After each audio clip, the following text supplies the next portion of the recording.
Hello' বন্ধুসকল, job notes YouTube চেনেলে আপোনালোকক স্বাগতম জনাইছোঁ। বন্ধুসকল, আসাম ডন বস্কো ইউনিভাৰ্চিটিৰ ফালৰ পৰা এখন জব ভেকেঞ্চি নটিফিকেশ্যন পাব্লিছ হৈছে, য'ত টোটেল 10টা টিচিং আৰু নন টিচিং ষ্টাফৰ পোষ্ট খালী থকা বুলি কোৱা হৈছে। তো এই নটিফিকেশ্যনখনত কি দিয়া আছে, সকলোবোৰ কথা আমি এই ভিডিঅ'টোত আলোচনা কৰিম। তো আহক একো দেৰি নকৰাকৈ আমি আমাৰ অফিচিয়েল ৱেবছাইট jobnotes.in ভিজিট কৰোঁ।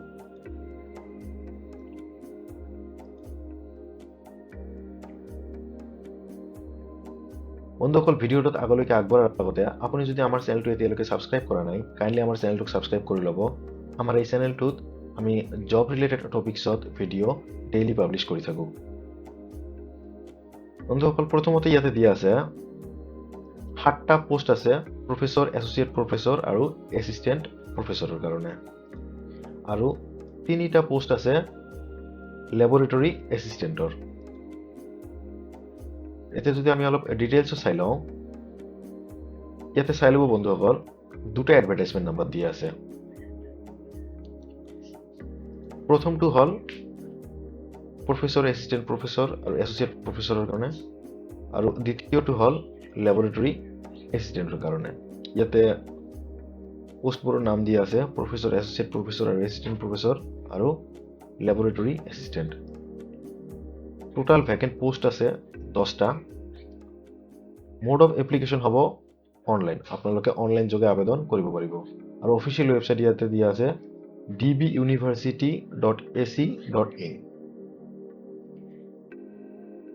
এতিয়া যদি আমি ভেকেঞ্চি ডিটেইলছ চাই লওঁ, প্ৰথমতে ইয়াতে দিয়া আছে প্ৰফেচৰ, এছ'চিয়েট প্ৰফেচৰ আৰু এছিষ্টেণ্ট প্ৰফেচৰৰ কাৰণে। প্ৰথমতে দিয়া আছে কম্পিউটাৰ চায়েন্স ইঞ্জিনিয়াৰিং ডিপাৰ্টমেণ্টত আছে এটা পোষ্ট, কম্পিউটাৰ এপ্লিকেশ্যনছ ডিপাৰ্টমেণ্টত আছে 2টা পোষ্ট, ছ'চিয়েল ৱৰ্ক ডিপাৰ্টমেণ্টত আছে 2টা পোষ্ট, আৰু চাইক'লজি ডিপাৰ্টমেণ্টত আছে 2টা পোষ্ট। এতিয়া যদি আমি লেবৰেটৰী এছিষ্টেণ্টৰ ভেকেঞ্চি চাওঁ, চিভিল ইঞ্জিনিয়াৰিং ডিপাৰ্টমেণ্টত আছে এটা পোষ্ট, কম্পিউটাৰ চায়েন্স ইঞ্জিনিয়াৰিং ডিপাৰ্টমেণ্টত আছে এটা পোষ্ট, আৰু বটানী ডিপাৰ্টমেণ্টত আছে এটা পোষ্ট। ইম্পৰ্টেণ্ট ডেট ছেকশ্যনত দিয়া আছে অনলাইন এপ্লিকেশ্যন ষ্টাৰ্ট ডেট দিয়া আছে 8 নৱেম্বৰ 2024। মানে ইতিমধ্যে আপোনাৰ অনলাইন এপ্লিকেশ্যন প্ৰচেছ আৰম্ভ হৈ গ'ল, আৰু অনলাইন এপ্লিকেশ্যন কৰাৰ লাষ্ট ডেট দিয়া আছে 20 নৱেম্বৰ 2024।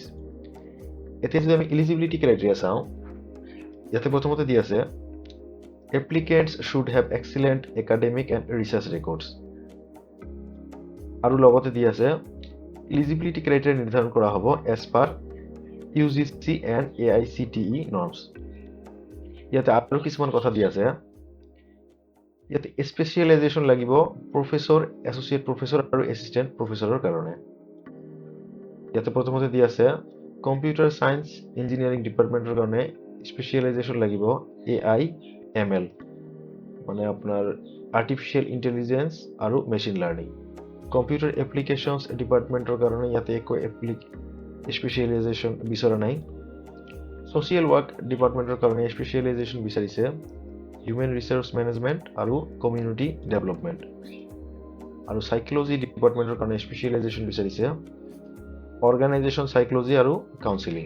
এতিয়া যদি আমি লেবৰেটৰী এছিষ্টেণ্টৰ পোষ্ট কেইটা চাওঁ, ইয়াতে দিয়া আছে প্ৰথমে চিভিল ইঞ্জিনিয়াৰিং ডিপাৰ্টমেণ্টৰ কাৰণে চিভিল ইঞ্জিনিয়াৰিং ব্ৰাঞ্চত 3 বছৰৰ ডিপ্ল'মা কৰা হ'ব লাগিব,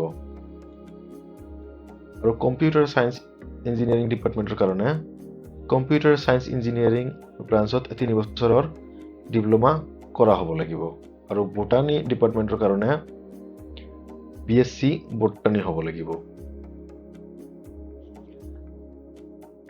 এতিয়া যদি আমি এপ্লিকেশ্যন প্ৰচেছ চাওঁ বন্ধুসকল, প্ৰথমতে আপোনালোকে ইয়াতে তলতে এটা লিংক দি আছে apply online for ADBU recruitment 2024। আপোনালোকে এই লিংকটোত ক্লিক কৰি দিব। মই আপোনালোকক লিংকটো দেখাই দি আছোঁ। এইটো আপোনালোকে প্ৰথমতে এই লিংকটোত ক্লিক কৰি দিব। এই লিংকটোত ক্লিক কৰি দিলে আপোনাৰ এই ইণ্টাৰফেচটো খোল খাব।